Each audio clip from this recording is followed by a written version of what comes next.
మిరపకు ఈసారి రేటు లేక రైతులు సగం నష్టపోయారు. పోయినసారి 12,000 ఉన్నటువంటి మిరప రేటు రోజు 5,000, 6,000 కూడా లేనటువంటి పరిస్థితి. 4,300, 4,000, 5,000 ఇట్లా చాలా తక్కువ.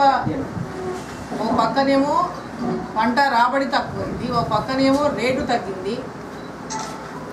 పోయిన సంవత్సరం మంచి రేటు ఉందని రైతులు పెద్ద ఎత్తున మిరప వేసుకున్నారు. ఈరోజు ఆ పండిన మిరప కూడా ఈరోజు వచ్చినట్టు చేతికి వచ్చిన మిరప కూడా చేతికి రాకుండా అయ్యే పరిస్థితి. ఓ పక్క గిట్టుబాటు ధర లేక రైతులు బాధపడుతున్నారు, ఓ పక్కనేమో మళ్ళా ఈ అకాల వర్షంతోన తీవ్రమైనటువంటి నష్టం రైతులకు జరిగింది. ప్రభుత్వం వెంబడి ఆ మిర్చి రైతులను అందరినీ కూడా కాపాడాల్సినటువంటి అవసరం ఉంది. మిర్చి రైతులకు వారు నష్టపోయినటువంటి పంటకు నష్టపరిహారం ఇచ్చే విధంగా ప్రభుత్వం వెంబడే చర్యలు తీసుకోవాలి. ఇమ్మీడియట్గా గ్రామాల వారీగా ఎక్కడెక్కడ రైతులు మిర్చి పంట ఏ విధంగా, కందులు కూడా చాలా చోట్ల కందులు కూడా